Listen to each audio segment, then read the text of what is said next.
Hello, students. I'm Shazli, and I welcome you all to one of those sessions which has always been in demand. That is techniques of solving questions around RC tones. Students, we have seen RC tones questions on and off in CLAT paper, in actual CLAT. So this is one question which we can consider that this question is high frequency question. And we happen to get these kind of questions again and again. So this is something which we need to prepare ourselves for. अब देखिए इसमें दो तरह की struggle होती है student. One is like how to identify tone and second is understanding the tone words. तो इसमें दो तरह से प्रिपरेशन करना चाहिए स्टूडेंट्स को. First of all you need to practise, you need to implement those tone words. If you have knowledge around tone words, so try to implement that those tone words in your, try to apply your knowledge in actual questions. तो उसके लिए what you're supposed to do is you're supposed to solve passages. In case अगर आप article पढ़ रहे हैं, editorial पढ़ रहे हैं या पैसेज पढ़ रहे हैं, तो you should come up with some tone words yourself कि these are 5 tones which I believe are suitable for this particular passage or article or editorial. The other thing is getting acquainted with the tone words. तो students उसके लिए what you are suppose to do, you need to understand कि tone होती क्या है. Tone is all about author's attitude, author's feelings, author's perceptions and author's emotions. So if author is expressing himself, ठीक है, तो by reading vocabulary you actually need to understand कि उसकी tone क्या है. तो उसमें ऑथर ने किस तरह के एडजेक्टिव्स यूज करे, किस तरह के वर्ब्स नाउन्स यूज करें, किस तरह के एडवर्ब्स यूज करें, positive, negative, neutral. So by those words itself, those words are considered to be your hinting words. All right, these are the cues जहां से आपको आइडिया लग सकता है कि okay, this is the tone which is befitting for this particular editorial article or passage.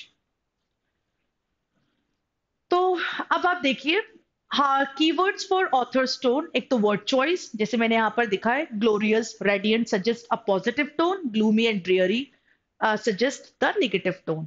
Sentence का structure किस तरह का है, उसमें कोई अर्जेंसी है, कुछ कॉम्प्लेक्सिटी है, how the sentence is being framed also matters a lot for identifying tone.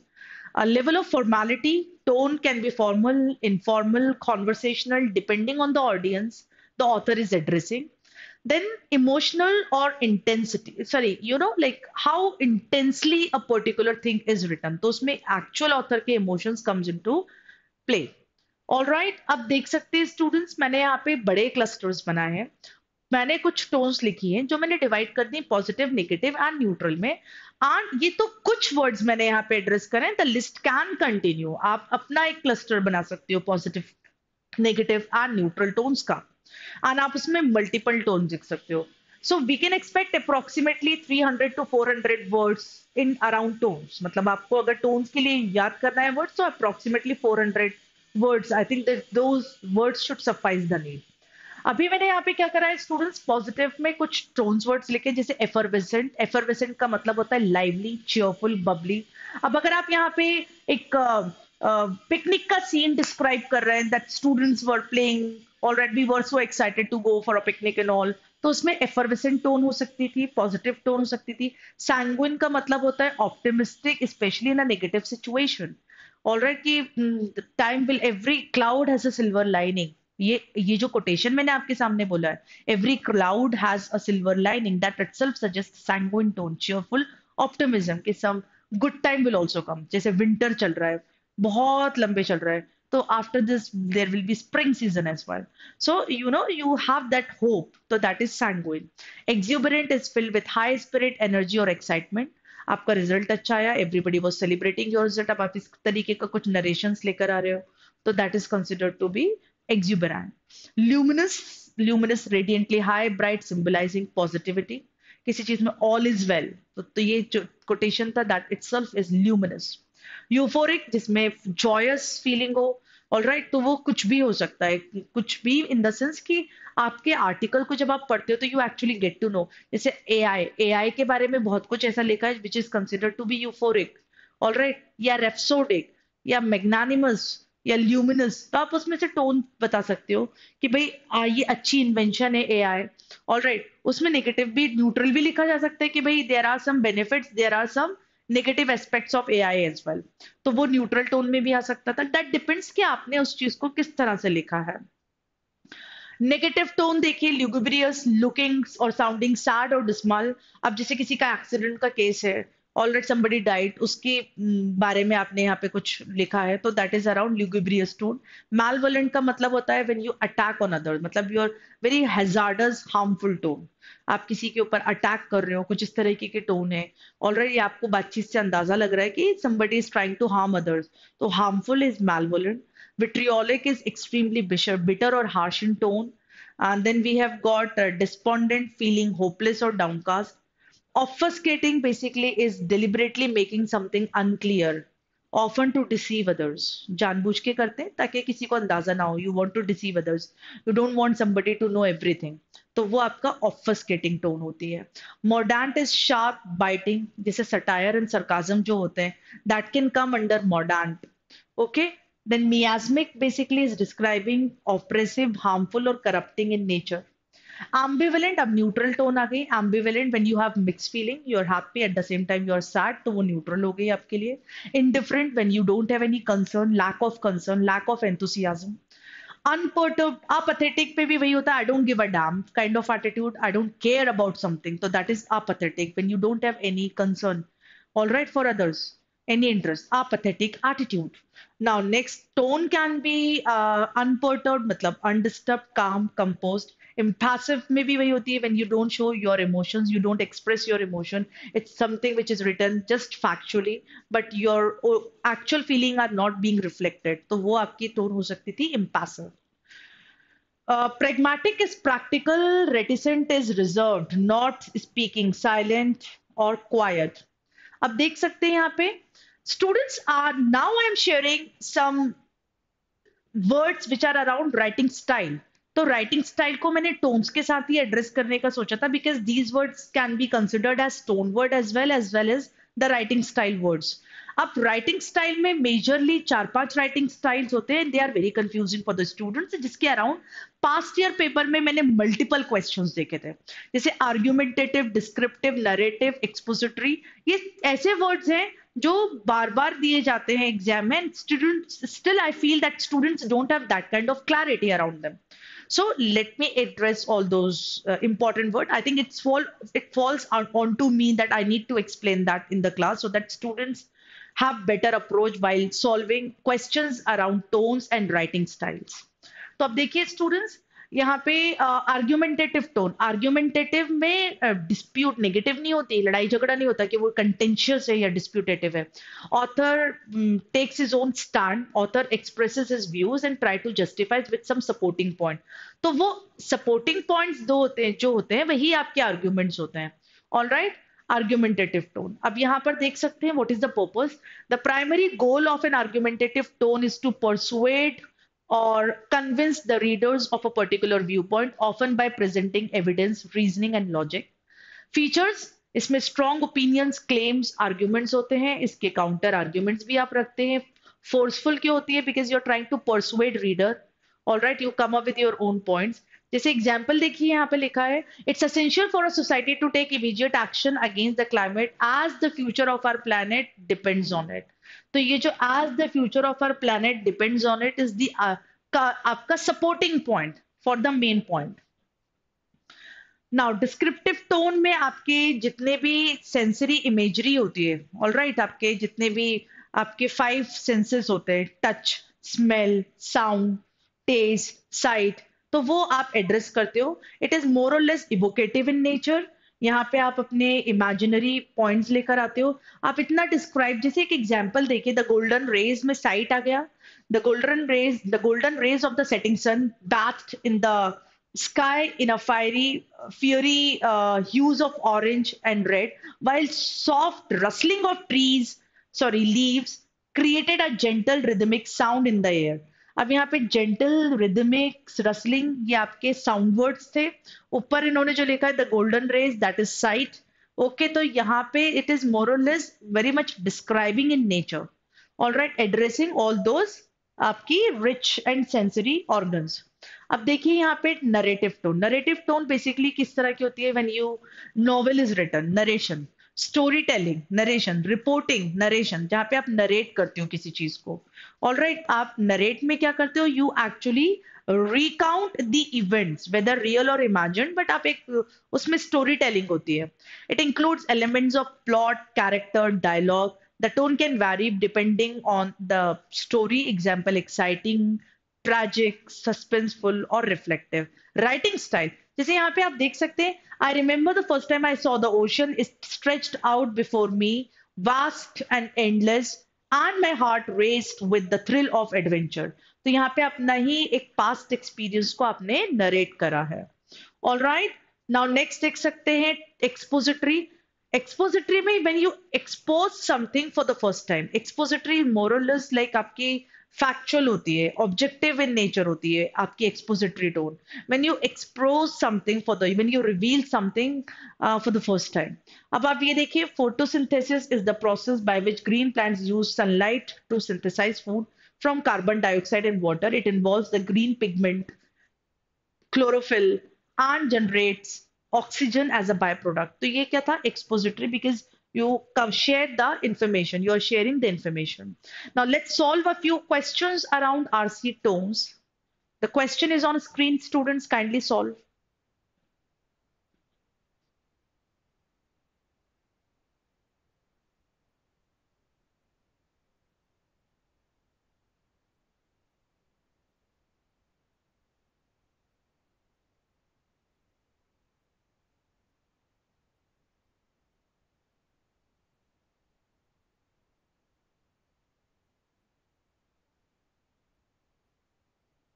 अब देखिए स्टूडेंट्स, एंशियस नहीं थे, क्योंकि एंशियस का मतलब होता है जिसमें एंजाइटी हो. तो यहाँ पे हमें ऐसा कुछ भी नहीं लगा जिसमें हमें पैनिक होने की जरूरत है. एंजाइटी होना चाहिए यहाँ पे.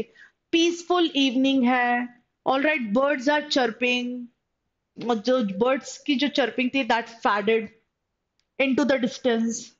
ऑल राइट, यहाँ पर आप ऊपर भी देख सकते हैं, a gentle breeze whispered. There was no rush, calm, calmness, composedness. Only the calm serenity of nature enveloped everything. The overall tone was very calm and आपकी composed. Optimistic का मतलब होता है full of hopes. नहीं हो सकता था ये भी. Angry तो बिल्कुल भी, I could not find even a single word around angry tone. Now next question on screen, students.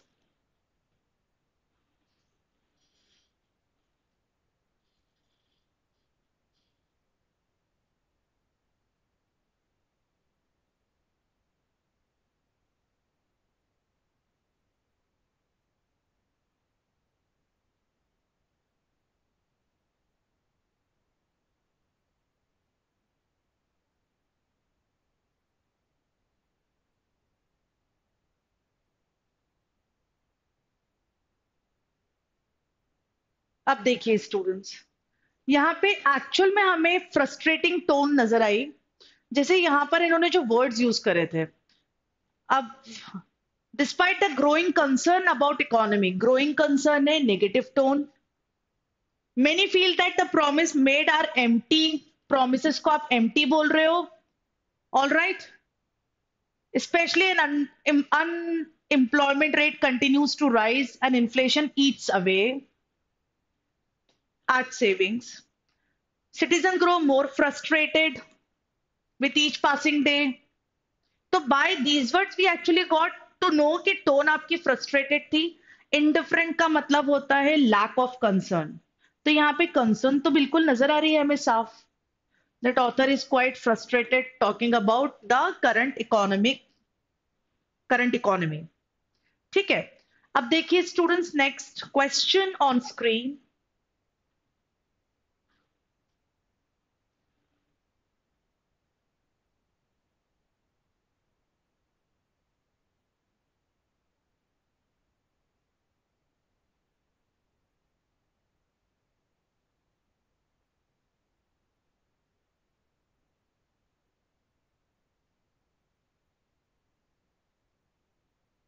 Correct answer यहाँ पे टेंस होना चाहिए था स्टूडेंट्स. चेयरफुल जैसा तो कुछ मुझे यहाँ नजर आया नहीं.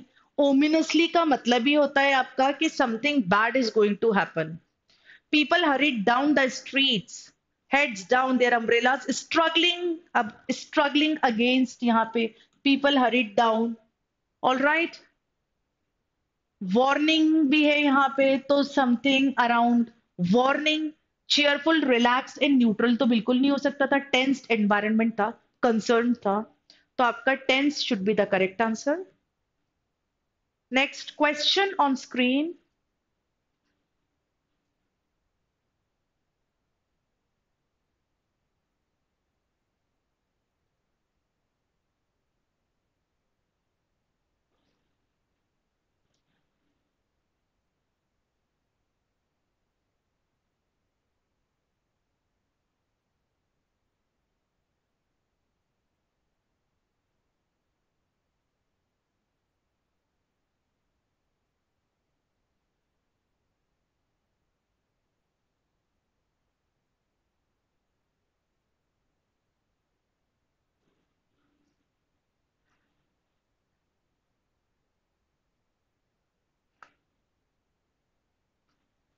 देखिए स्टूडेंट्स, करेक्ट आंसर यहाँ पे मिस्टीरियस था।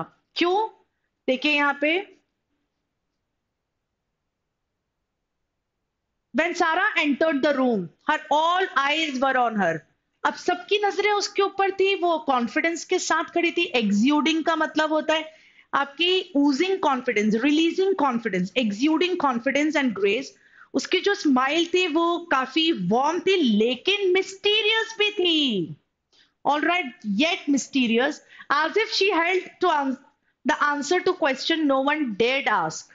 The atmosphere seemed to have shifted as soon as she appeared, and the room came alive with an energy that hadn't been before. It was clear that she commanded attention without even trying. लेकिन क्यों था, क्या था? Nothing around it is given there, hence mysterious. People didn't ask question, but they had question. All right, and उसके smile से समझ में आ रहा था कि कुछ ना कुछ आने वाला है, something is going to come up. तो स्टूडेंट्स, that is mysterious. अब देखिए, रीअश्योरिंग तो बिल्कुल भी नहीं थी यहाँ पे। मैलेंकलिक मतलब होता है सैड, तो ये मोurnफुल एंड सैड भी नहीं थी। इंडिफरेंट का मतलब होता है लैक ऑफ कंसर्न, बिल्कुल नहीं था यहाँ पे। Now next question, students come on.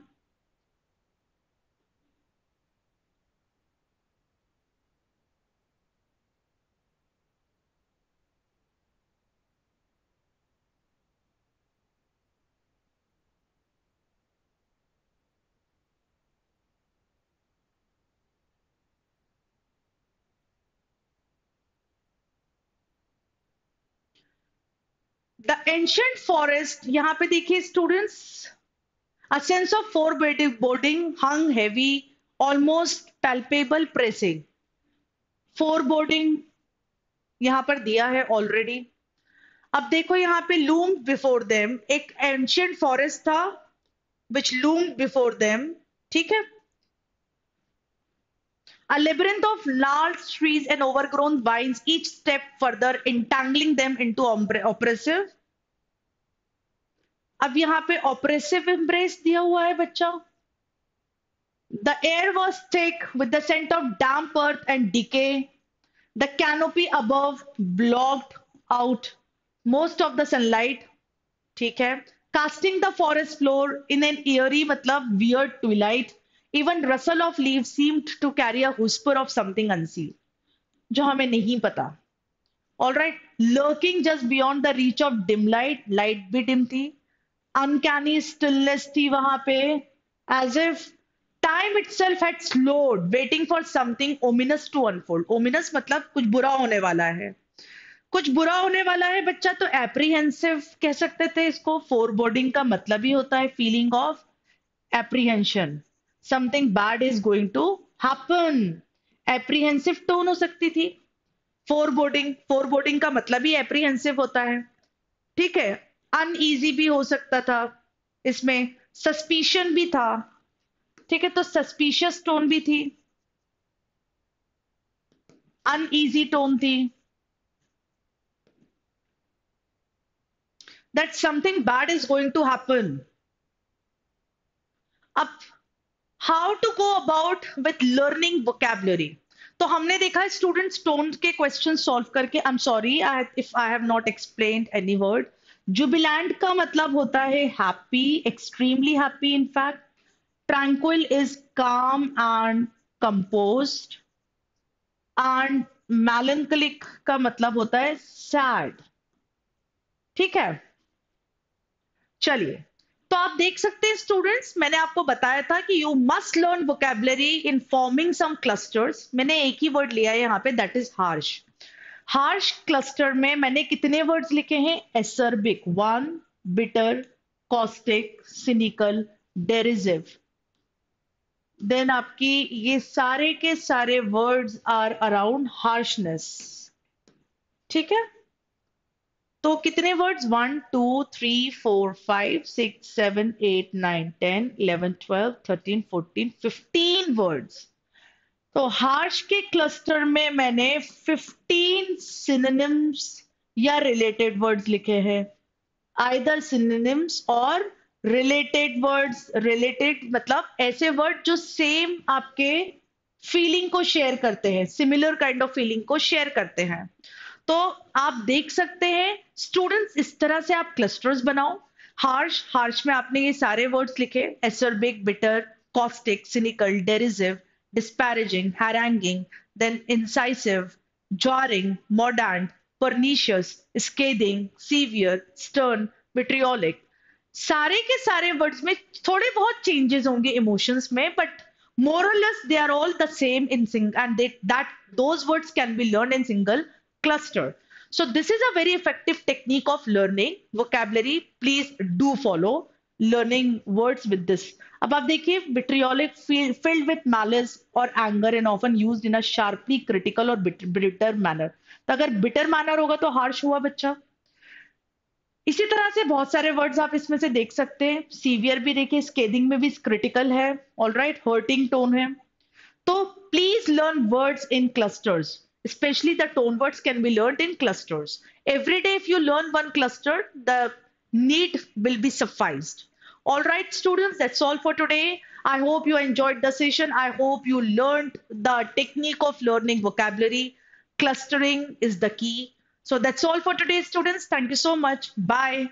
Take care.